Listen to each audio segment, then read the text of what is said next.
Buenas noches con todos. ¿Me pueden confirmar si me pueden escuchar, por favor? Sí, Listo. Entonces, vamos a dar inicio. Primero, saludándoles a todos los presentes. Buenas noches al decano que el día de hoy nos está acompañando. También a todos los docentes que nos están acompañando acá presentes.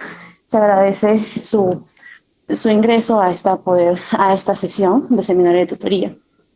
Bueno, el día de hoy vamos a tener lo que es la tercera ponencia de este seminario de tutoría, que va a ser llevado a cabo por el maestro abogado Arafat Demir Levano Ochoa, quien es abogado colegiado de la Universidad Inca Garcilaso de la Vega, maestro de Derecho de la Empresa en la Escuela de Posgrado de Neumann Business School en el 2021, maestro en Gobierno y Gestión Pública en la Escuela de Posgrado de la Universidad Inca Garcilaso de la Vega en el 2021, también con una maestría en Docencia Universitaria en la Escuela de Posgrado de la Universidad Nacional de Educación Enrique Guzmán y Valle, egresado en el 2022, árbitro en Registro Nacional de Árbitros de árbitros negociaciones colectivas en el registro número 566 en el 2022 en el MINTRA, conciliador extrajudicial con el registro número 41251 en el 2015 en el MINJUS, abogado en el Programa Nacional Aurora en el Ministerio de la Mujer y Poblaciones Vulnerables desde el 2018 hasta el 2025, actualidad. Docente de la Universidad Privada del Norte desde el 2022 a la actualidad, docente capacitador de Diplomado de Violencia Familiar desde el 2021 a la actualidad, y también docente de institutos IPAE, CICE y ANSYS del 2017 al 2020. Bueno, entonces le voy a dar pase al abogado maestro Arafat para que pueda dar inicio con esta ponencia del seminario de tesis, de tutoría.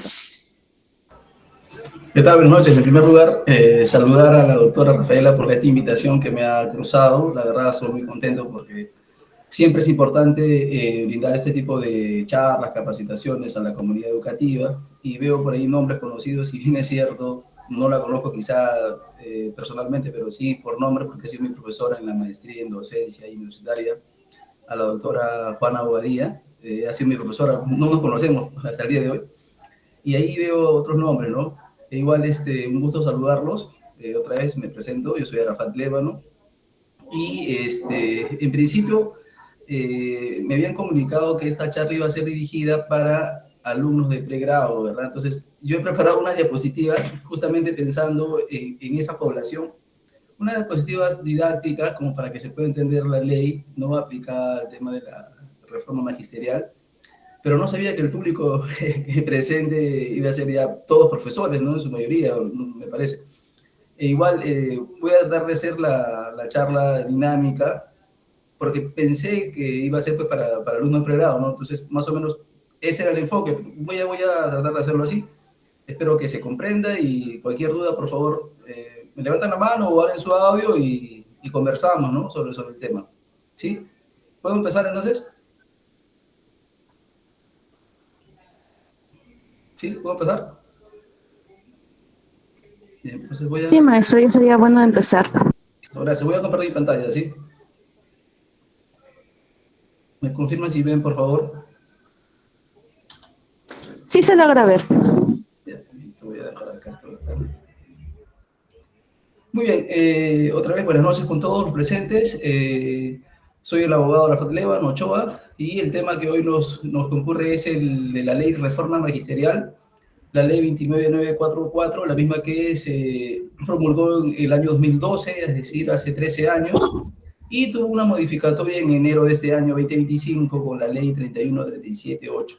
¿Sí? Entonces, en qué comprende esta ley? Miren, la ley tiene por objeto normal esa relación que existe entre el Estado peruano, y todos los profesores que prestan pues sus servicios a las instituciones públicas, ¿no? Ya sea de educación básica regular o también pues de técnico productiva. También se ha añadido con la nueva reforma a profesores del Ministerio del Interior, ¿sí? Y de las Fuerzas Armadas. Ahora, ¿qué nos dice? Que esta ley lo que busca es regular los deberes, ojo, los deberes y derechos que tienen estos profesores. Asimismo, también se les va a proveer de formación continua, ¿no? Ya sea en la carrera pública, ¿sí? Y también una evaluación constante. Además, se está añadiendo el proceso disciplinario, el conocido PAD, proceso administrativo disciplinario, el PAD, el mismo que es muy riguroso para los servidores públicos, sea esto en el campo educativo, administrativo, judicial, en cualquier ámbito del sector público. Aquí donde debo poner mayor énfasis, porque el PAD, el proceso administrativo disciplinario, es muy riguroso y no tiene contemplaciones cuando se trata de sancionar a un servidor público, lo cual es muy perjudicial y tenemos que tomar conciencia de que esto no solamente es una llamada de atención que podría ocurrir en la interna de una institución pública, sino que esto va más allá. Esto va más allá y vamos a explicar con breves ejemplos de cómo es que el proceso administrativo disciplinario perjudica en todo aspecto al servidor público, en este caso a los profesores, ¿no? De la educación básica regular o de la magistratura, como se ve en este caso. Además, también vamos a ver el tema de las remuneraciones y los estímulos e incentivos que trae esta reforma, ¿no? Entonces, ¿qué nos dice el artículo primero como finalidad, ¿no? Nos dice que textual o literalmente el artículo primero de la ley 29944 y su modificatoria en la ley 31378 nos dice que tiene como finalidad establecer ese régimen laboral del profesor del sector público, ¿sí? Respecto a los principios de meritocracia. ¿Cómo es que estos profesores van a escalar de acuerdo al mérito que ellos tengan? Asimismo, a la equidad que debe existir entre un profesor rural y un profesor urbano, ¿no? Debe existir, en teoría, porque siempre hay que ser explícito, ¿no? En teoría, muchas veces la ley dice tal cosa, pero en la práctica vemos que no es así. Por ejemplo, un profesor que quiera acceder de repente a una beca para poder estudiar una maestría y este profesor se encuentra enseñando en Puno y no tiene de repente la conectividad, no tiene la conexión a internet como para de repente concursar, solamente concursar, ¿eh? Porque todo es ahora por aplicativos, ¿no? Así como esta clase que se está haciendo de manera síncrona, ¿no? En vivo, muchas veces la calidad del internet no es igual que la zona urbana. Entonces, ahí nomás vemos que no hay una equidad. Entonces, el profesor rural pierde esa oportunidad. La ley está, pero las oportunidades no son iguales. Eso hay que precisar, no es igual. Asimismo, las condiciones de la calidad educativa, ¿sí? Y el valor que se le debe dar a la función docente, porque muchos desprecian, miran por debajo del hombro el hecho de ser profesor. Yo, por ejemplo, les comento algo breve, ¿no? En relación a este artículo 1 de la ley de la reforma magisterial.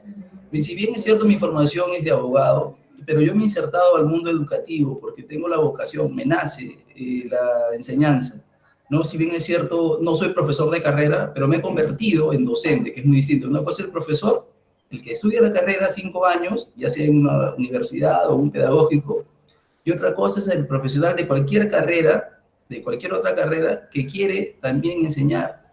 Pero como se dan cuenta, no existe en ninguna universidad, ni pública ni privada, no existe la carrera de docencia universitaria, pero sí existe las maestrías en docencia universitaria, que de alguna manera te dan unas pautas, una guía, pero no es igual la formación del profesorado, no es igual.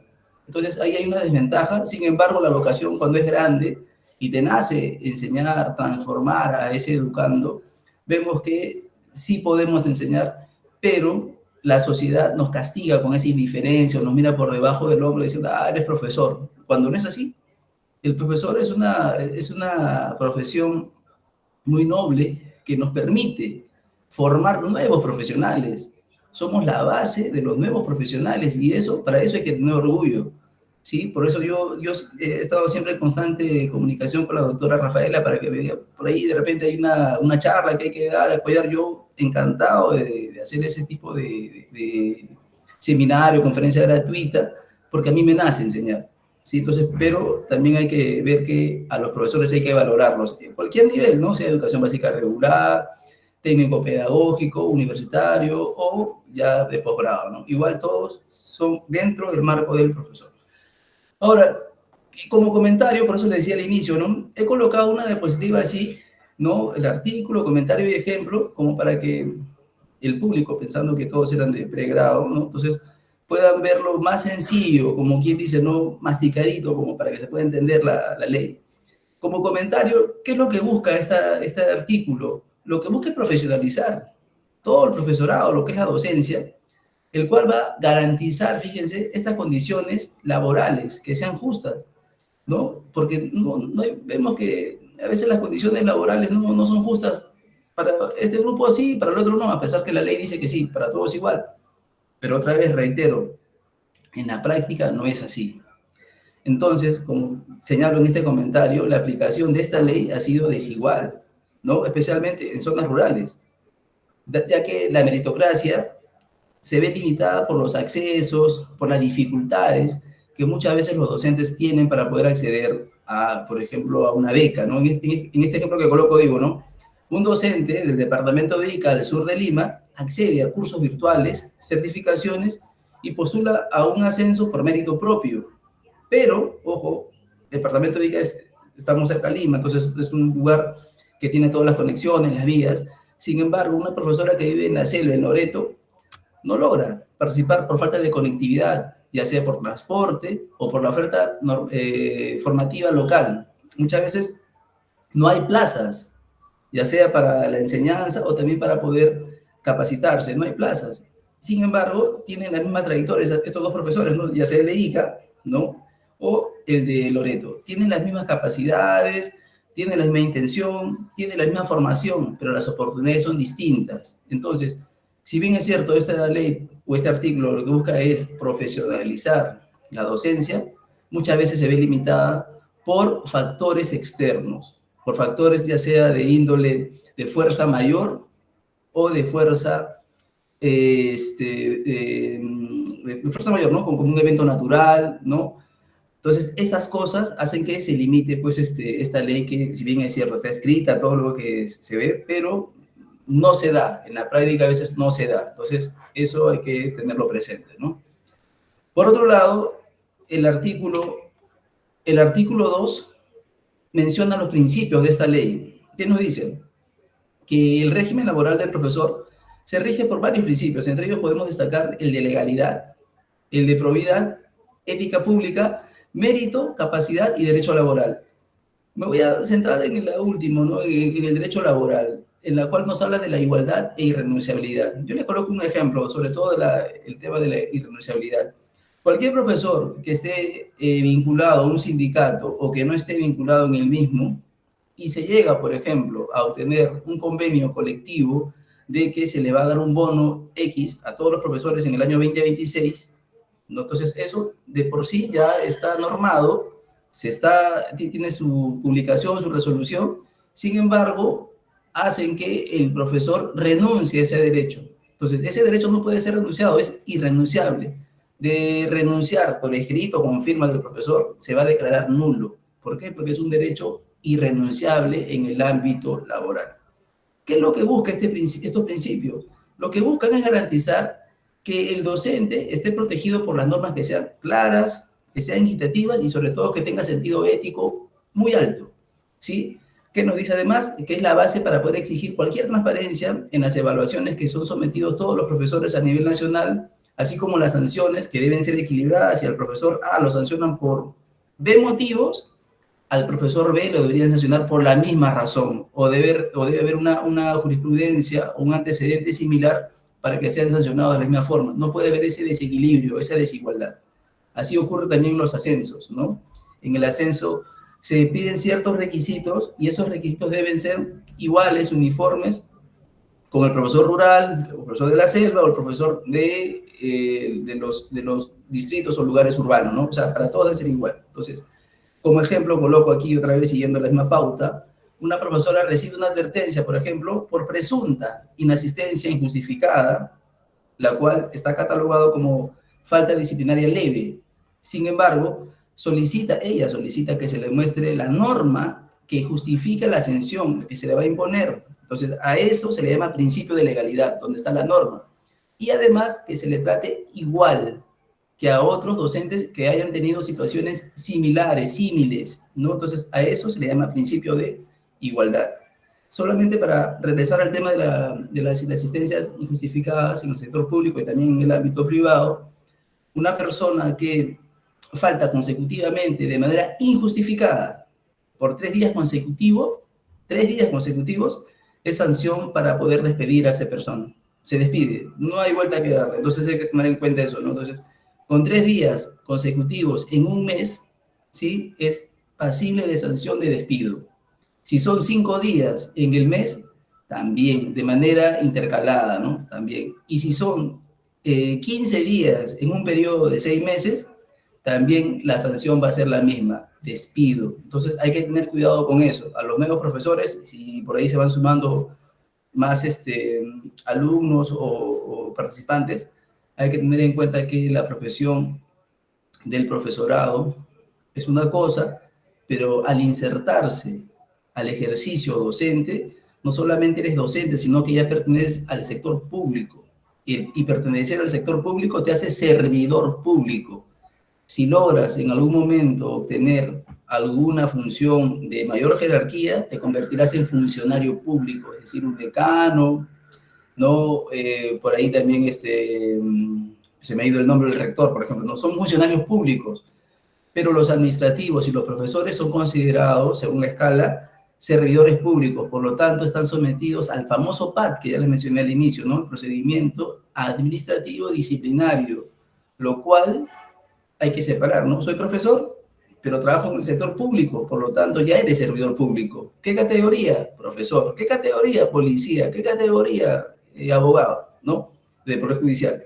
Pero cualquiera de ellos está dentro del ámbito o bajo la estructura de servidores públicos y por lo tanto todos están sometidos bajo el principio del procedimiento administrativo disciplinario. Entonces, ojo ahí, que hay mucho que leer, enterarse de cuáles podrían ser las posibles sanciones de ocurrir algo que pues obviamente esté fuera de lugar, fuera de contexto, ¿sí? Por otro lado, el artículo tercero, no voy a pensar que voy a leer todos los artículos, solamente estoy destacando uno que otro nada más, sino que coincide, ¿no? El artículo tercero nos habla del marco ético. ¿Qué nos dice textualmente esta ley o este artículo? Que la profesión docente se ejerce obviamente a nombre de la nación, pero que impacta obviamente a la sociedad en su conjunto. Esto impacta de manera positiva, ya que va a influenciar en el desarrollo personal de los individuos, ¿sí? Por otro lado, tiene como fundamento ético el respeto hacia los derechos humanos y la dignidad de todos los educandos, de todos los estudiantes y obviamente el desarrollo de toda una cultura de paz y de solidaridad entre ellos. Como comentario, les coloco este ejemplo. El rol docente no solo es técnico, no significa que yo como docente voy a solamente a brindar habilidades duras, que son, por ejemplo, el conocimiento, el hecho de aprender matemática, inglés, por ahí de repente algún ejercicio de cálculos, ¿no? O de repente simplemente ver temas de cómo se tilda las palabras, ¿no? La ortografía, la gramática, toda la sintaxis, todo lo que tenga que ver con conocimientos duros o habilidades duras. Sin embargo, el profesor tiene que ir más allá. Además de brindar esos conocimientos o habilidades duras, también debe profundizar en lo que es habilidades blandas, que son cosas muy distintas. Las habilidades blandas implican liderazgo, el saber escuchar, el tener asertividad, es decir, saber decir no sin ofender a la otra parte. También implica el tener empatía con los demás. Esas habilidades blandas no los dice en un reglamento, sino eso ya viene inherente en la persona o lo puede desarrollar en el transcurso de toda su carrera. Entonces, pero también, fíjense, nos habla de la ética. La ética es muy importante en cualquier profesión, ¿no? En cualquier ámbito profesional, la ética es muy importante porque con ética es que uno va progresando en su desarrollo profesional y personal y social. Entonces, la ética hay que tenerlo presente que es muy importante en todo desarrollo profesional y personal. Ahora, nos dice además que el maestro, el profesor, el docente representa a la sociedad y debe formar ciudadanos íntegros. Pero no solamente es formar ciudadanos íntegros, sino ciudadanos que sean competentes, que tengan competencias al momento de convertirse en profesionales, porque otra vez regreso, esos nuevos profesionales o nuevos profesores serán los encargados de poder formar a nuevos, a futuros profesionales, sea en cualquier nivel, ¿no? Educación básica regular, inicial, primaria y secundaria, que van a hacer formarse para luego proyectarse a la educación superior, universitaria o pedagógica. Entonces, todo ese camino implica que nosotros como profesores o como docentes tenemos esa responsabilidad de poder influir en la calidad y desarrollo de los nuevos profesionales. Ojo, en tanto en la parte ética como en el respeto irrestricto de los derechos humanos y a su mismo, que estén comprometidos con toda la cultura de paz que debe existir en nuestra sociedad. Ahora más que nunca vemos que nuestros representantes de la patria no tienen la ética por los suelos, ¿sí? No tienen respeto por nosotros que somos los ciudadanos, electores.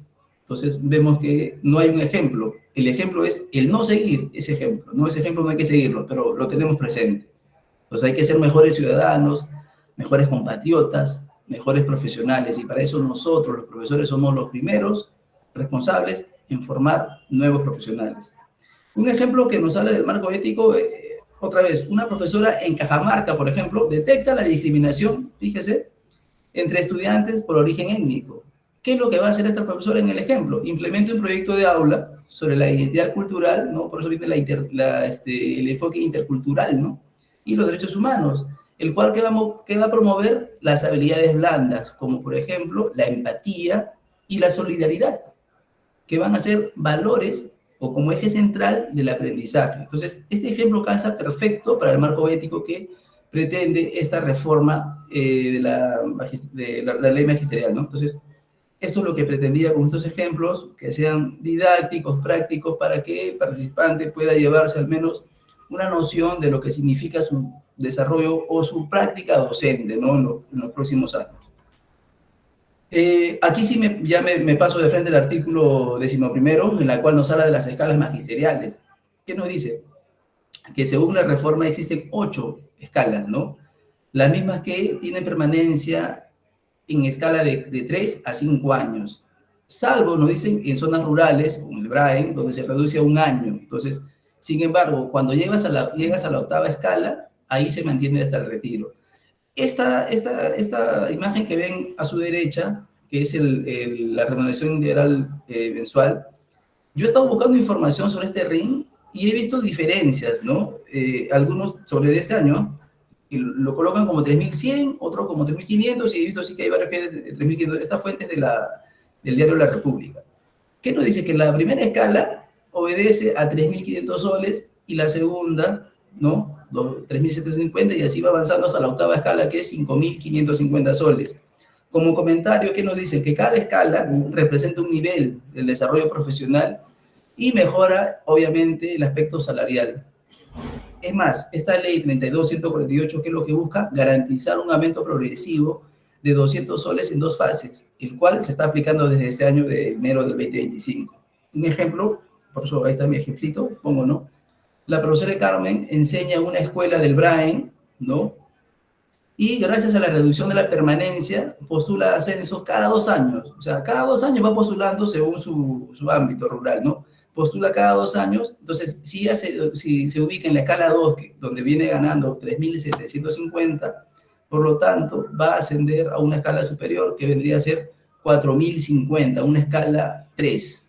Entonces, cada 2 años, esta profesora va a tener la oportunidad de poder escalar siempre y cuando cumpla con los requisitos, obviamente la meritocracia, ¿no? Los cursos que tenga que llevar, para que pueda postular y obtener esa escala.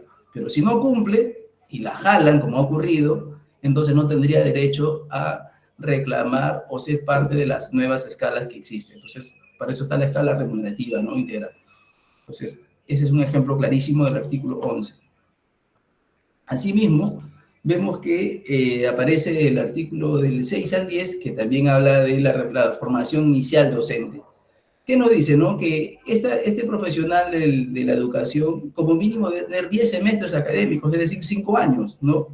Y estar acreditada esta institución en el CINEASE, ¿no? Por otro lado, nos dice que la formación es un servicio que va a incluir programas de actualización docente, especialización y perfeccionamiento. La especialización es muy importante porque hay profesores que de repente quieren especializarse en materias de matemática, de ciencias, ahora le han cambiado el nombre, ¿no? En mi época era lenguaje, matemática, y a veces reviso los apuntes de mi hijo y veo que hay ciencia social, ahora las calificaciones son con literales A, B, C, D, ya no es de 0 al 20, entonces eso como que me llamó la atención, porque en nuestra época, muchos de acá seguro van a poder coincidir, nos calificaban, ¿no? De manera vigesimal, y los cursos eran distintos, tenían otros nombres, pero en esencia se mantienen, sino que ha cambiado el formato.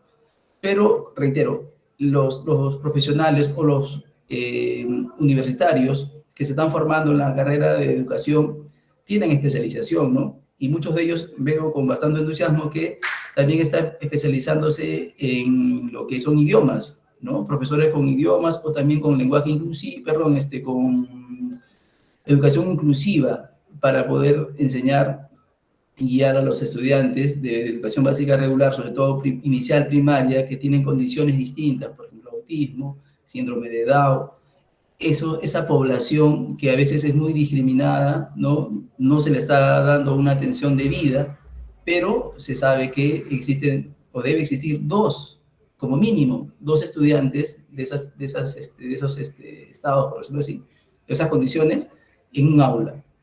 Pero no basta que solamente en cantidad haya dos estudiantes en esas condiciones, ¿no? Como autismo, ¿no? En un aula. También se requiere que el profesor que esté en esa aula esté capacitado y tenga la especialización para poder enseñar sin distraer a demás alumnado. Se requiere, ¿no? Un profesor que esté ahí, que tenga un auxiliar o de repente una profesora sombra para que pueda acompañar a estos estudiantes, pero para eso se requiere la especialización. No basta con tener tu título de profesor de educación básica regular y ya está, que es un profesor que muchas veces dicta todos los cursos, ¿no? Es polidocente. No debería ser así. Ahora todo ha cambiado, debería ser más enfocado, debería ser un profesor que también tenga especializaciones en lo que es adecuado para poder ver la parte psicológica o derivarlo en todo caso al departamento psicológico de las instituciones para que puedan atender a estos estudiantes que muchas veces son aislados, discriminados y que a veces el profesor no tiene la intención de hacerlo, pero para no detener el avance de las clases muchas veces lo dejan de lado y eso no debería pasar. ¿Qué es lo que busca el Estado? Promover becas, nos dice, de estudios de maestría y doctorado mediante convocatorias anuales. Esto es lo que busca la formación del docente en sí. Como comentario anexo a ello, puedo establecer que hay estándares mínimos que garantizan esa calidad en la formación docente, pero el acceso a becas y programas de actualización sigue siendo desigual entre regiones. Un ejemplo clarísimo es cuando una profesora, en este caso Diana, egresa de un instituto pedagógico, obviamente acreditado por el CINEACE, tras haber estudiado 5 años de manera consecutiva, llega al año 25 como ahora, accede a una beca de maestría en educación rural, gracias a una convocatoria nacional de Pronavec. Llega, accede. Pero no todas las personas tienen esa oportunidad de poder acceder, porque ya le dije anteriormente, ¿no? Pueden tener muchos problemas de poder acceder al tema tecnológico, al transporte, así como, no sé si ustedes recordarán, este año me pareció, este año o el año pasado, no recuerdo bien, una profesora, me parece que este año, inicios de año, ¿no? En marzo, abril, una profesora falleció porque estaba trasladando en un lugar rural caminando y hubo lluvia. ¿Qué pasó? La profesora se resbaló, cayó y murió. Solamente era la única profesora y tenía 2 o 3 alumnos, que era un lugar muy recóndito, muy lejos en el Perú profundo. Y falleció, lamentablemente. El Estado no dijo nada, simplemente se proyectó las noticias, pero ahí quedó. Entonces, eso pasa en nuestro país, esa desigualdad ocurre en nuestro país. Y muchas veces nosotros nos centramos solamente aquí en Lima y decimos, sí, pues la educación está precaria, la infraestructura, o en todo caso decimos, bueno, este colegio es emblemático, tiene ciertas implementaciones, ¿no? Complementos y todo lo demás, pero ¿y la educación nacional dónde queda? Los profesores que quieren de repente actualizarse, llevar cursos de inglés, de quechua, de chino mandarín, o de repente llevar una maestría en matemática, que no todas las universidades tienen maestría en matemática, o de repente llevar un doctorado en ciencias sociales o en ciencias naturales, no hay aquí en todas las universidades. o también una maestría en docencia universitaria, la cual la tiene la Universidad Nacional de Educación, pero no está descentralizada, lamentablemente, ¿no? Anteriormente creo que sí estaba descentralizada, pero actualmente no está descentralizada. Y se debería, ¿no? Creo yo, ¿no? Ahora con el tema de la tecnología debería descentralizarse, porque hay muchos, yo tengo muchos colegas que son profesores de educación básica regular y han llevado la maestría conmigo y que ahora ya están sustentando su tesis, pero que viven en provincias. Y para hacer el trámite se le hace demasiado engorroso para poder hacer todo el trámite que lleva pues a la sustentación de tesis y luego la obtención del grado académico. Pero esa es en la realidad del COVID, que se pudo hacer las maestrías en virtual, en modo virtual. Pero en la actualidad sabemos que ha regresado la presencialidad, pero debería haber, ¿no creen que debería haber también ofertas de maestrías así descentralizadas o en todo caso virtuales para que los demás profesores también tengan la igualdad de poder desarrollarse y tener la oportunidad de poder estudiar, llevarse nuevas herramientas pedagógicas o andragógicas que les permita conectarse con sus estudiantes y también motivarlos a que salgan de su zona rural muchas veces para que puedan expandirse y llevar conocimiento a demás alumnados, porque cada realidad de cada profesor es distinto al profesor de la sierra, de la costa, son realidades distintas y eso tenemos que saber expresarnos, decirlo en voz alta, que la realidad en nuestro país no es igual ni para el profesor ni para los estudiantes. Cada realidad es distinta y eso hay que marcarlo siempre. El artículo 17 al 22 que señala el ingreso a la carrera pública magisterial, ahí para aquellos participantes que están ahí de repente en sala, ¿no? Que recién se están conectando, esto es muy importante. ¿Qué es lo que busca el ingreso a la carrera pública magisterial? ¿No? Que hay un concurso público de méritos que está dividido en dos fases o dos etapas, ¿no? Ya sea nacional y descentralizada. Además nos dicen que debe existir requisitos que incluyan un título pedagógico, ya sea de 5 años en un instituto pedagógico o universitario, ¿no? Y esto a su vez que tengan pues certificaciones médicas, no tener ningún tipo de condena penal y administrativa. Miren esto, o sea, acá añaden con esta nueva reforma de enero 2025, no tener condenas penales. Yo, obviamente, estamos de acuerdo. Aquella persona que está condenado y que tenga sentencia firme, ¿no? Por un tema, por un delito, no debería participar en nada. Perfecto. Pero ¿por qué sí se está incluyendo a aquellas personas que tengan sanciones administrativas? Y otra vez regreso al tema del PAD, procedimiento administrativo disciplinario, fíjense, los están tratando a los profesores como lo que son, ¿no? Servidores públicos. Entonces, un profesor que ha sido sancionado de repente de manera injusta y no tenga una sanción firme, no puede postular, no puede ingresar a un concurso público para que pueda seguir siendo profesor o en todo caso insertarse a la carrera pública magisterial. ¿Por qué? Porque tiene sanción administrativa. ¿Y qué es lo que conlleva la sanción administrativa? Una sanción administrativa disciplinaria que conlleva que te inhabiliten automáticamente por 5 años para que no puedas trabajar en el Estado en ningún régimen laboral, sea el 728, 276, CAS o locador de servicio. No puedes. ¿Por qué? Porque te inhabilitan. Si te sancionan, te despiden, te destituyen del Estado, también te están inhabilitando 5 años para que no puedas participar en ningún concurso público. Y además, te inscriben de manera permanente en el registro de servidores sancionados por el Estado. ¿Eso qué acarrea? ¿Qué perjudica? A que el profesional no pueda participar. Y ojo, hay entidades privadas, empresas privadas, sean estas universidades o colegios, que están exigiendo dentro de los requisitos para el postulante que presente una declaración jurada en la cual indica que no tengas ningún tipo de sanción administrativa. O sea, están aplicando lo mismo en el ámbito privado, fíjense. Por eso es importante, y voy a siempre señalar en cada espacio que se pueda, la importancia de conocer cuáles son mis responsabilidades, cuáles son mis derechos y sobre todo, cuáles son mis obligaciones para no poder transgredir la norma y no ser sancionado en un régimen administrativo disciplinario, en un PAD, en un procedimiento, porque acarrea lo que acabo de señalar, inhabilitación, registro permanente de tu nombre, apellido, en el registro de servidores sancionados, y no puedas concursar. O sea, el penal ya sabemos que ya es lo último, ¿no? Pero acá civilmente también te están diciendo, ¿sabes qué? No calificas, no participas, nos están discriminando. Entonces, eso hay que tener cuidado, ¿no? Y además, para el ingreso a la carrera pública magisterial, fíjense, también nos hablan de la formalización especializada en una materia, obviamente, que este profesional tenga y que, obviamente, esté vinculada a los requisitos que exige el concurso público, ¿no? Entonces, eso es en principio. Como comentario, qué busca este ingreso a la carrera pública magisterial? Que se garantice la calidad y, sobre todo, la transparencia en el ingreso docente. Sin embargo, nos dicen la etapa descentralizada suele estar siempre limitada por recursos logísticos y también por esa falta, pues, ¿no?, de inducción que debería existir. ¿Por qué? Porque al profesor muchas veces no se le induce de manera correcta y ya está, entró al servicio público, pero no sabe lo que es el sector público, conoce de repente el sector privado, que es cosa muy distinta.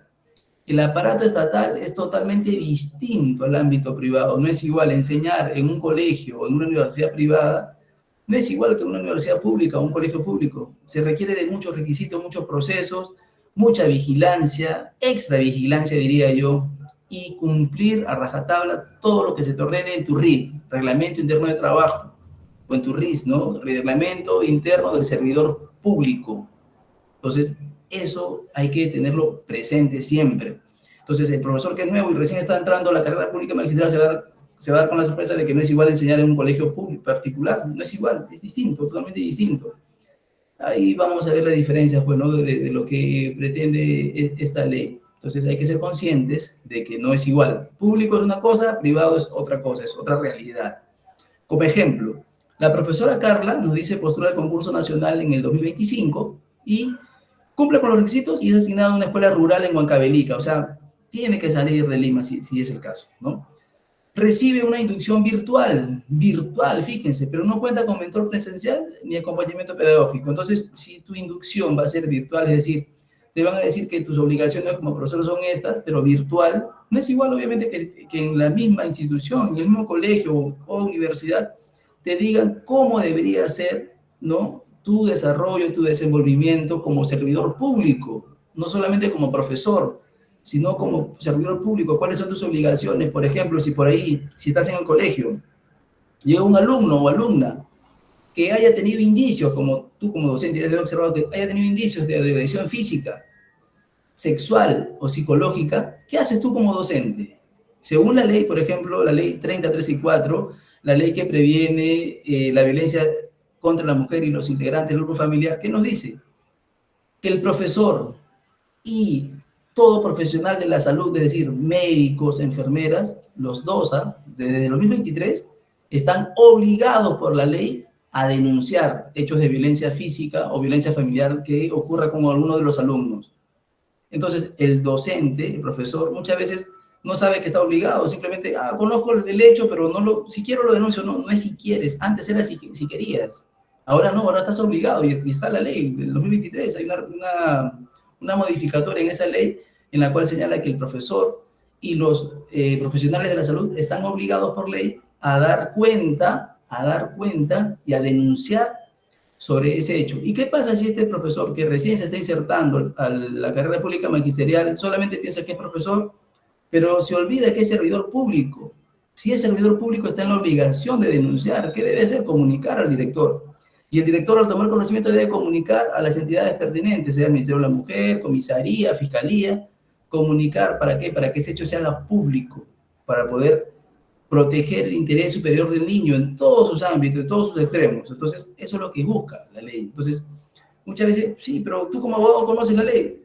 Sí, pero no hay que ser abogado para saber cuáles son tus obligaciones como servidor público. Por eso te dan tu RIS, ¿no? Reglamento Interno del Servidor Público, sea profesor o de cualquier profesión, para que sepas cuáles son tus obligaciones. Entonces, la inducción es muy importante. Pero si te dan una inducción virtual, ¿no?, y no tienes alguien que te guíe, porque necesitas un guía sí o sí, hasta que ya conozcas cómo es el aparato estatal, ya puedes trabajar. Pero no sucede eso, lamentablemente es una ilusión, no sucede. Simplemente inducen, cumplen, firman aquí, ya, listo. El profesor Arafat ya conoce, ha firmado acá está el documento, ha tenido su inducción de 1 hora virtual y con eso es suficiente. No es suficiente. Considero que si hago una crítica constructiva a esta ley, a este artículo, no es suficiente que la inducción sea virtual y por horas menos, ¿no? La inducción debe ser permanente. permanente, porque como seres humanos nosotros cometemos errores, y más si desconocemos de leyes. Entonces debemos nosotros saber cuáles son nuestras obligaciones, así como nuestros derechos. Entonces es importante conocer esto cuando uno se va a insertar a la carrera pública magisterial. Por otro lado, el artículo 2331 nos habla de la permanencia en la carrera pública magisterial. ¿Qué nos dice? Que para que haya permanencia se debe exigir una obligación, una evaluación obligatoria cada trimestre, perdón, cada trianual, no cada 3 años. Cada 3 años debe haber una evaluación obligatoria. Además, nos dice, en caso que se desapruebe, el docente debe participar en programas de capacitación. O sea, si desaprueban, es decir, estamos 2025, en el 2028 pues, se presenta una evaluación y jala este profesor, ¿qué es lo que va a pasar? Debe tener un acompañamiento y participar en un programa de capacitación para que cuando tenga la oportunidad de poder participar otra vez, su ascenso pueda ser obviamente considerado. Pero para eso se tiene que preparar, ¿no? Además nos dicen que el ascenso se realiza anualmente y se considera, ¿qué cosa? El desempeño profesional, la conducta ética y la formación continua y méritos que tenga cada profesional, cada profesor. Como comentario, ¿no? Lo que busca este modelo es garantizar, ojo aquí, la calidad y mejora continua de la educación. Sin embargo, nos dice que la periodicidad y criterio de evaluación generan presión si no hay una formación real y contextualizada. Claro que sí. De por sí, ejercer la educación hoy en día requiere de mucha responsabilidad. Por ejemplo, los profesores que enseñan en secundaria con alumnos de cuarto o quinto, es muy complicado manejar hoy en día por el tema de las redes sociales, porque hay alumnos que llevan su celular en sus mochilas, lo sacan, graban al profesor y descontextualizan el hecho que está ocurriendo. Y a veces entran bajo amenaza, ¿no? Y el profesor ya está presionado por situaciones que a veces escapan de su realidad académica. Entonces, hay que tener mucho cuidado también con eso, porque ahora los jóvenes con el celular es un arma potente. Es un arma potente que muchas veces puede jugar en contra o a favor. Eso hay que tenerlo presente. Ejemplo, el profesor Andrés desaprueba su evaluación trienal, o sea, cada 3 años, en este año 2025, porque tuvo bajo puntaje de gestión en el aula. O sea, no supo gestionar todo lo que es el manejo del clima laboral en el aula, perdón, clima del aula. Sucede que se inscribe a un curso de actualización sobre estrategias pedagógicas en contextos rurales y recién el próximo año, el 2026, aprueba la nueva evaluación y postula el ascenso. Y con eso, ¿qué va a acreditar? Que tiene una formación idónea, un desempeño ético y una mejora constante, profesional y permanente. Entonces, eso es lo correcto, ¿no? Prepararse para un ascenso, como lo hacen los militares. Si hay que prepararse cada 5 años un ascenso, entonces me preparo. Entonces, para eso hay que estudiar, hay que actualizarse, llevar los cursos acorde a lo que tú apuntas o lo que piden los requisitos, ¿no? Y sobre todo, el desempeño ético que requiere de mucha inteligencia emocional, de mucha habilidad blanda, cosa que en épocas pasadas no se consideraba, a pesar que existía, siempre ha existido, pero no existía como tal, como esa etiqueta, ¿no? Habilidades blandas, ¿no? Lo conocemos, ahora que conocemos eso, debemos poner en práctica, porque eso es práctica nada más, ¿no? Sacar lo mejor de uno para poder ofrecer una calidad de enseñanza idónea, pero también transmitir a los nuevos profesionales cómo es que se deben comportar. Eso, el comportamiento. El comportamiento de un profesional debe ser impecable, dentro y fuera del aula, porque somos el guía, somos el ejemplo, o deberíamos en todo caso ser el ejemplo, ¿no? De conductas que muchas veces deben ser dignas de imitar, pero a veces ocurre todo lo contrario. ¿Es complicado? Sí, es difícil, pero hay que tratar en lo posible de poder ser un buen servidor público. Su nombre dice servidor, el que sirve al Estado, a la población, a la sociedad, servidor público, ¿sí? En cuanto al artículo 27, nos hablan también de la evaluación del desempeño. ¿En qué consiste? Dice que la evaluación del desempeño docente tiene como finalidad mejorar la práctica pedagógica, si es educación básica regular, y andragógica para adultos, ¿verdad? El cual va a garantizar el logro de aprendizajes. Como comentario, a ver, aunque busque fortalecer la calidad educativa, no siempre considera el contexto sociocultural del aula, lo que puede afectar a que haya equidad, ¿no? Un ejemplo, un docente bilingüe en Apurímac, que está acostumbrado a enseñar en quechua, alumnos obviamente que son quechua hablantes, y también en castellano, es evaluado con instrumentos que son exclusivamente en castellano, sin considerar que este profesor también habla quechua, ¿no? Y desconocen el enfoque intercultural, es decir, por el hecho de que en nuestro país se hable más el español, no significa que vamos a dejar de poner en práctica, ¿no?, las evaluaciones en otros idiomas que reconoce, por ejemplo, la Constitución Política del Perú de 1993, que es el quechua y el aymara. Entonces, estos idiomas o dialectos, ¿sí?, también deben incorporarse, porque nosotros debemos conocer, y si por ahí hay un alumno que es quechua hablante, debería haber la forma de cómo comunicarnos también y transmitir la educación hacia esos alumnos, no solamente a los que hablan distintos idiomas, sino a los que también tienen ceguera, ¿no?, con el sistema braille. Entonces, hay formas. Si se quiere una educación inclusiva, podemos tener varias formas, y la tecnología permite acceder a ello.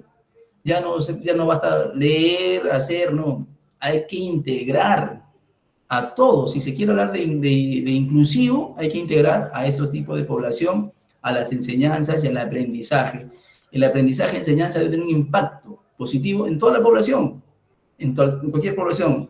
Los sordomudos, cieguitos, ¿no?, los que tengan condición de autismo, ¿no?, los que tengan también los niños con hiperactividad, ¿no?, los famosos TDAH, ¿no? Entonces, hay que considerar a toda la población estudiantil, ¿no?, como algo intercultural, no solamente el idioma, sino todo, el todo, ¿sí? En cuanto a los derechos del docente, ¿qué dice el artículo 39 de esa ley de la reforma magisterial? Nos dice, el profesor tiene derecho a la estabilidad laboral, por supuesto, a la formación continua también, a una remuneración justa, bueno, ya vimos las escalas del 1 al 8, y participar en los procesos de mejora institucional. Como comentario, nos dice que muchos docentes desconocen cómo ejercer estos derechos. Claro, lo desconocen porque a veces tiene una inducción baja, por decirlo así, no es idónea, ¿no? La inducción no ha sido buena, entonces desconoce cuáles son sus derechos, más te dicen tu obligación, obligación, obligación, y mis derechos, léelo nada más, tú entérate, entonces tampoco es así.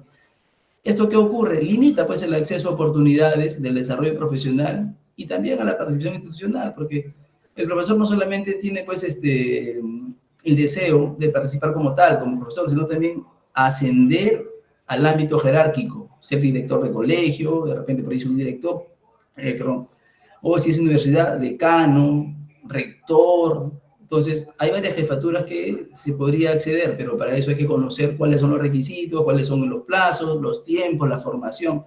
No solamente te vas a quedar en un solo ámbito, ¿no? Entonces, ejemplo, la docente Maribel nos dice, luego de asistir a una charla informativa en la UGEL, postula una beca de maestría, ¿no?, de educación intercultural que está financiada por el Ministerio de Educación, y que gracias a esa formación continua participa en el comité de mejora pedagógica en su institución. Es decir, obtuvo la maestría, ya es maestra, entonces ya puede participar en la mejora pedagógica de la institución, de repente tiene una jerarquía distinta, un puesto distinto, en la cual no solamente va a ejercer la profesión de docente, sino que también va a ser ejecutiva, va a estar en la parte jerárquica en la cual va a poder tomar decisiones. Entonces, para eso se tiene pues que preparar, y ahí está, pues no hay becas hay. El tema es que hay que cumplir con los requisitos y hay que postular, ¿no? Pero otra vez, voy a regresar otra vez al principio. No hay igualdad entre todo el Perú, ¿no? La costa está muy bendecida por muchas cosas. Además de que en Lima, sobre todo que es la capital, está centralizado todo, los estamentos públicos. Y en el Perú profundo no es igual. La ley está ahí, sí, claro, la ley dice que sí, todos somos iguales, que podemos postular. Sí, pero en mi región no tenemos becas, no hay universidades, las universidades están en Lima. ¿Cómo hago para trasladarme si las maestrías son presenciales, no es virtual? Y si tengo esa maestría, obtengo esa maestría, no hay plaza para poder acceder a esa nueva plaza jerárquica, o de repente a esa escala, a este profesor, no hay. ¿Qué hago? Me siento limitado. Pero la ley está ahí, dicen, ¿no? La ley está, claro, la ley está ahí, pero debe ser, pues, obviamente, coger todo, debe ser integral, ¿no? Por otro lado, el artículo 49 y 56 hablan netamente de lo que son faltas y sanciones. Las faltas se clasifican en leves, graves y muy graves. ¿Qué comprenden? Amonestación, que puede ser, la amonestación puede ser verbal, ¿sí? Si es verbal, no va tu legajo, no va tu legajo, o sea, no va tu currículum, no va tu legajo. Si es escrita, sí, escrita, ¿no? Un memorándum ya está escrita y va a estar en tu legajo. Eso es lo mínimo que puede pasar. Pero si hay suspensión, va de un día a 365 días, es decir, hasta un año te suspenden, sin goce de haber, obviamente, y también va el legajo. Y lo que es ya lo final, es la destitución. Y como le dije anteriormente, la destitución que comprende, la destitución no solamente comprende echarte del trabajo, sino que te vas también inhabilitado por 5 años para que no puedas postular a ningún tipo de concurso público, profesor, abogado, lo que sea. No puedes participar ni como locador de servicio, ni como el régimen laboral 728, 276, CAS, nada. No puedes participar porque estás inhabilitado. Y además, registran tus nombres y apellidos en el INDE servidores sancionados. Eso es lo que acarrea las sanciones. Entonces, eso hay que tener presente. ¿Qué dice como comentario? El régimen sancionador, es decir, el procedimiento administrativo disciplinario más conocido como PAD, ¿sí? Nos dice, ha sido endurecido, claro que está más rígido, especialmente esta ley, la 31378 que habla, no siempre se garantiza el derecho a la defensa en el principio de presunción de inocencia. No, sabemos que en la práctica no, porque miren, aquí un ejemplo, un docente es acusado de falsificar un certificado de estudios porque quiso postular, ya. Ese es su falta, su delito. Sin audiencia ni asesoría legal. No tiene, o sea, no hay una audiencia, ni tampoco tiene un abogado que lo pueda defender. Y lo destituyen con resolución, porque la destitución es como una resolución, no solamente es por correo, no, es una resolución directa en la cual está tu nombre de pedido y además no te da la oportunidad de hacer ningún tipo de descargo ni prueba de descargo. Ahí sí se está cometiendo una falta injusta porque no se está permitiendo que el profesor se pueda defender. Entonces, acuérdense, no solamente eres profesor, también eres servidor público. Y si eres público, si eres servidor público, tienes que saber que tienes derechos y obligaciones. Y si tienes obligaciones, están las faltas y sanciones que están articulados en los artículos 49 al 56 de la nueva ley de la reforma magisterial. Sí, ahora en cuanto al PAD, procedimiento administrativo disciplinario, está regulado en el artículo 52, el cual nos dice que este procedimiento administrativo disciplinario va a iniciarse con una investigación preliminar y lo que busca es garantizar el derecho de defensa. Eso es lo que dice, en teoría. Comentario. Aunque el PAD debe, no dice debe, condicional, debe respetar el debido proceso, en zonas rurales muchos docentes enfrentan estas acusaciones, estas denuncias, sin tener una asesoría legal previa, ni siquiera intérpretes, porque de repente es quechohablante y no tiene a un defensor quechohablante, sino un defensor, un abogado que solamente hable en español o en castellano. Entonces, sus derechos obviamente se van a ver vulnerados. Y eso sí es un poco complicado, porque de hecho va a haber una resolución que lo destituya. Entonces, ejemplo, el profesor Jorge, que es quechohablante en Ayacucho, es acusado de abandono de cargo, es decir, dicta clases, pero lo abandonó porque tuvo que hacer algo particular, se fue, dicen, ¿no? Entonces, además no tiene abogado ni traductor y presenta pruebas de asistencia y justificación médica, porque sí, hizo abandono de cargo porque tuvo que asistir a una asistencia médica. El error es que no avisó. Entonces, tras hacer la revisión, la Secretaría Técnica, a ver, les explico, en el PAD existe la Secretaría Técnica, que es como si fuera la Fiscalía, ¿no? La Secretaría Técnica solamente trabajan abogados que investigan el hecho del acusado, es decir, del denunciado. Entonces, la Secretaría Técnica, ¿qué va a hacer? Investiga y revisa. Si revisa, va a poder enviar una recomendación a la Dirección Ejecutiva de los Recursos Humanos para que ésta pueda absolver, archivar o confirmar la destitución. Entonces, el PAD lo que debe hacer es respetar el derecho de defensa en cualquier contexto, pero en la práctica, lamentablemente, no se da. Ahora, en cuanto a esta modificación de enero del 2025, la ley 32.242, ¿qué es lo que va a buscar? Asegurar, nos dicen, que la destitución automática del personal con condena privativa de libertad efectiva o suspendida se impide el ingreso de la carrera pública magisterial. Claro, eso, todo lo que tenga que ver con un tema penal, estamos de acuerdo, ¿no? Si ha cometido un delito, obviamente que sí, no debería participar. Pero si es por un tema de PAD, procedimiento administrativo disciplinario, se debería investigar y no ponerlo a la par. ¿Por qué? Porque limita a los profesionales, ¿no? Prácticamente truncan la carrera profesional. Como comentario, lo que busca es proteger la integridad del servicio educativo, ¿sí? Y esta norma que va a pasar va a poder vulnerar el principio de presunción de inocencia si se aplica así sentencia firme sin posibilidad de defensa. Es decir, cuando la sentencia es firme significa que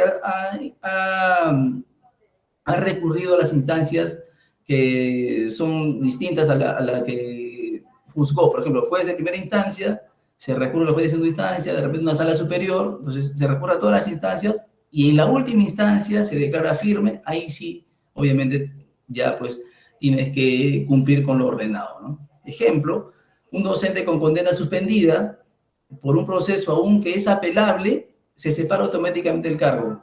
No se le permite presentar pruebas ni acceder al tribunal de servir, lo que genera es indefensión y vulnera el debido proceso. Claro, si por ejemplo a cualquiera de ustedes, profesores, están denunciados administrativamente, es decir, en un PAD, y se les ordena su separación, su destitución, y ustedes apelan al tribunal de servir, a la ley servir, apelan, entonces de repente servir puede decir, se tiene que suspender esa sanción para que se pueda investigar otra vez. Sin embargo, el colegio, la universidad dice, bueno, no me importa si se ha suspendido, yo voy a cumplir con separar a este profesor. Entonces, si es así, lo que se va a vulnerar es la indefensión del profesor. Si te suspende, si Servir ordena que se debe suspender esa investigación hasta que se llegue a la verdad, todavía el profesor debe gozar de los derechos, debe seguir trabajando y cobrar su remuneración. Pero vemos que no es así, ¿no? No se da en la práctica. Ahora, en cuanto al artículo 35 nos habla de la formación y capacitación, que dice que el Estado garantiza la formación continua del profesor mediante el programa de actualización, especialización y perfeccionamiento. La norma lo que reconoce es el derecho permanente en la formación de los profesores, pero en la práctica vemos que todo está concentrado aquí en la capital, en Lima. Sin embargo, también se excluye pues, a profesores de otras localidades, de otras regiones, ¿no? ¿Por qué? Porque el intermedio, si aquí en Lima nomás, acá en Lima, en la ciudad capital, muchos distritos de Lima Este, Lima Sur, Lima Norte, no tienen buena conectividad a Internet o se limita porque hay factores que no hacen que haya postes, no haya luz, no haya alumbrado, no hay nada. Entonces, en Lima ocurre esto, imagínense en el Perú profundo, donde ni siquiera hay conectividad. Entonces, aquí no puede pues, haber una capacitación idónea. Entonces, ejemplo, un maestro de Madre de Dios desea participar en un concurso de especialización de educación ambiental, pero no tiene internet. Y si lo tiene inestable. Entonces, lo que va a ocurrir es que no va a poder cumplir con los requisitos y no va a poder postular a un concurso público posterior a ello. Va a verse limitada su oportunidad de poder formalizar, de actualizarse o de especializarse, ¿no? O perfeccionarse, en el caso. ¿Sí? En cuanto a lo que son reconocimientos y estímulos, el artículo 41 que dice, el profesor tiene derecho a recibir reconocimientos y estímulos por desempeño destacado. La norma que promueve el reconocimiento del docente, los criterios pueden ser poco transparentes, nos dicen, ¿ya? Pero, como ejemplo, dice, un docente en Huancavelica gana un concurso regional de innovación pedagógica, recibe una felicitación institucional, pero no se difunde su logro. O sea, lo que va a lograr es que se invisibilice. Lo van a invisibilizar a este profesor. Y cuando se te invisibiliza y no se te reconoce, obviamente, ¿qué genera? Un impacto negativo en el profesor. Lo debilita emocionalmente. Y eso, ¿qué hace? Te desincentiva. No quieres ya seguir participando porque si no me están reconociendo como debe ser, porque solamente sigue un saludo a la bandera, no está difundido por las redes sociales o por una resolución, no hay nada acompañado que respalde esa felicitación. Entonces, ¿de qué reconocimiento o estímulo estamos hablando si esto no se ve reflejado con documento, ¿no? Que destaque tu desempeño como tal? Entonces, una cosa es la teoría, reitero, y otra cosa es lo que se da en la práctica, ¿no? Ahora, hay un decreto legislativo, el 1494 del año 2020, hace 5 años, que habla sobre la presunción de inocencia.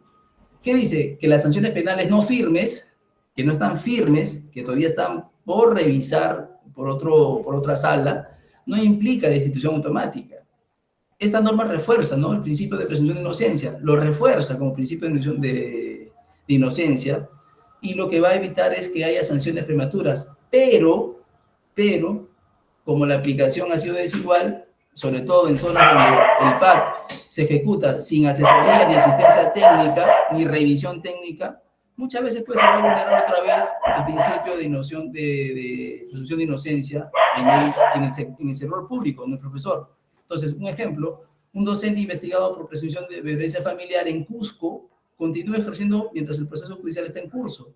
No se le aplica la destitución automática, ya que no existe sentencia firme, conforme a este decreto que les acabo de señalar, ¿no? Entonces, para precisar, ¿no?, si una persona, un profesor en todo caso, es investigado por presunta violencia familiar, esto se debería acreditar con pruebas, debería haber sentencia firme donde hay una condena establecida e indique que efectivamente este servidor público, que es profesor a la vez, sí es responsable de lo que se le acusa. De ser así y solo así, ahí sí, obviamente que la institución debe ser automática, su inhabilitación, su registro como profesor sancionado y separado definitivamente. Solo así.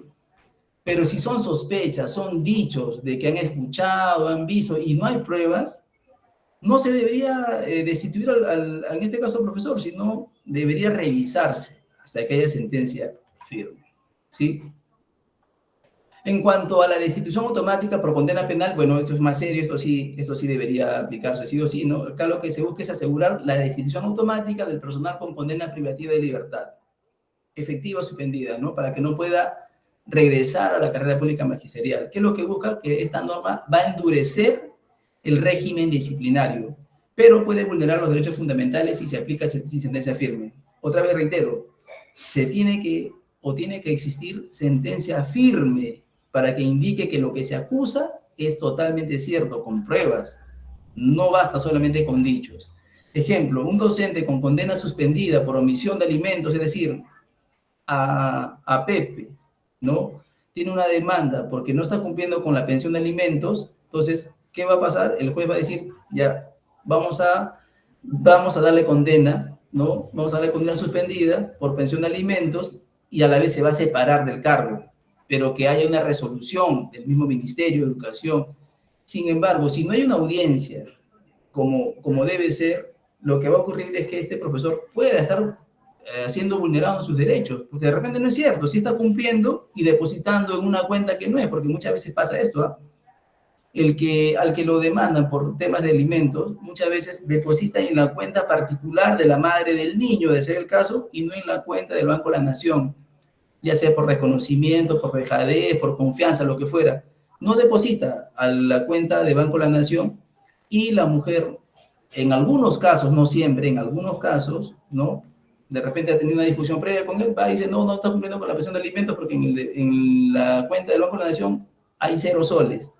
Entonces, ahí también hay una advertencia, ¿no? Hay que tener siempre considerando que si te dicen que tienes que depositar en una cuenta bancaria del Banco de la Nación, ahí es donde se deposita, no en la cuenta particular. No, que me da flojera ir al Banco de la Nación, que hay mucha cola, prefiero yapear, que prefiero... No, eso te podría traer consecuencias. Y después te podrían denunciar y lo que va a pasar es que pueda pasar esto, ¿no? Te separen, que hay una destitución, una separación por hechos que de repente no han sido comprobados, solamente son dichos, ¿no? Y eso hay que saber, saber defenderse en ese caso, ¿no? Y con esto termino pues mi participación. Muchas gracias. Si hay preguntas, por favor, estoy atento a responder a cada pregunta. Muchas gracias.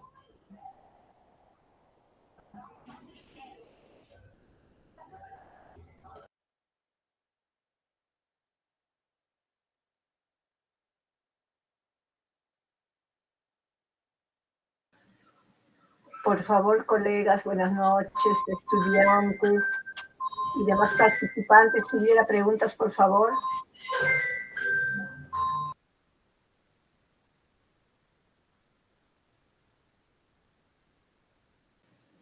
O algunos alcances también, de repente, algunas experiencias.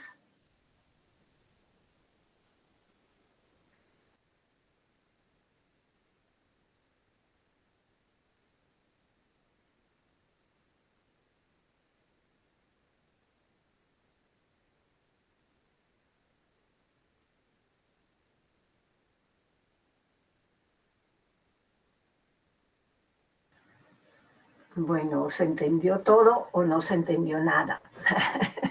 Bueno, damos nuevamente, a ver, por favor, la oportunidad para que hagan las preguntas.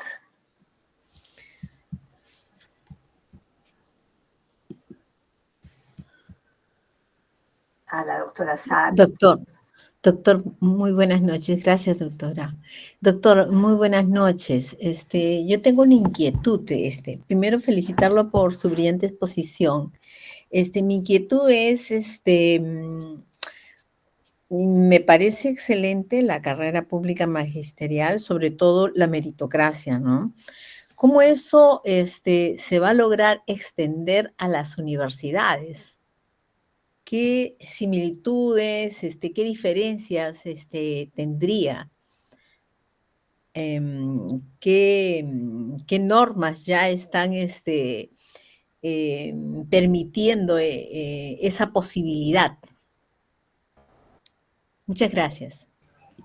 Gracias a usted por la pregunta. Si bien es cierto, la ley de la carrera pública magisterial está enfocado en profesores de la educación básica regular, técnica productiva, no tiene un alcance hacia lo que es la docencia universitaria. Para eso está la ley 3220, que habla de la ley universitaria propiamente dicha. Sino que yo en mi exposición trataba de dar un paralelo, ¿no? Para, justamente como le dije, no había preparado esta sesión para alumnos, pensando que todos eran preparados, pero veo que todos son profesores. La reforma de la ley de carrera magistral no está obviamente vinculada a la ley universitaria, son cosas distintas, pero sí debería aplicarse. Lo que sí está sujeta en la ley universitaria es el tema del PAD, el procedimiento administrativo disciplinario. Eso sí está. ¿Por qué? Porque el profesor universitario sí está sujeto al procedimiento administrativo disciplinario, lo cual lo convierte automáticamente en servidor público. Y también alcanza al tema de que este profesor, si tiene conocimiento sobre un hecho de violencia familiar de un alumno, también debería denunciarlo en el canal correspondiente. En eso podríamos ver que hay ciertas similitudes, ¿no? Por decirlo así. No sé si respondí a su pregunta.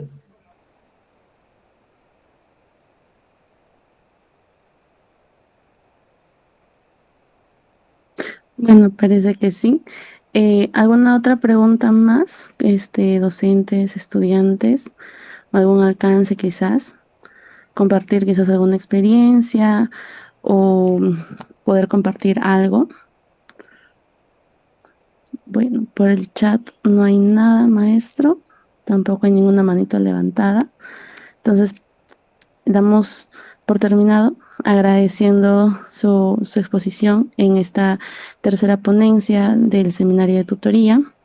Agradecemos a todos los presentes, docentes, estudiantes, a nuestro decano también que está acá, nos ha acompañado desde el inicio hasta el final, por su presencia. Los invitamos también que puedan unirse todos los miércoles, igual a esta misma hora, a las 8, hasta las 9, 9:30, para seguir aprendiendo con estas ponencias que se ha preparado.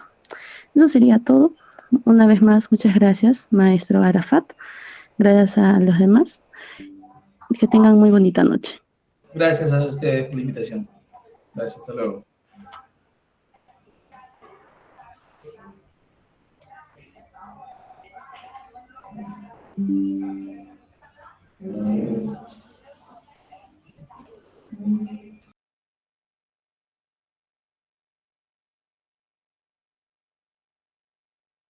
Por ejemplo, carreras generales, llamadas, administración de empresas, turismo, nutrición humana, que van emergiendo poco a poco. ¿Cómo se articula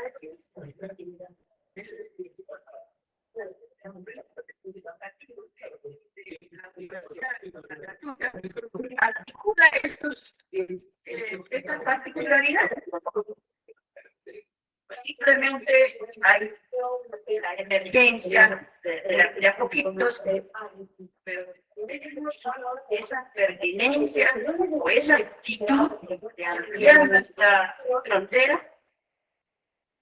Han hablado de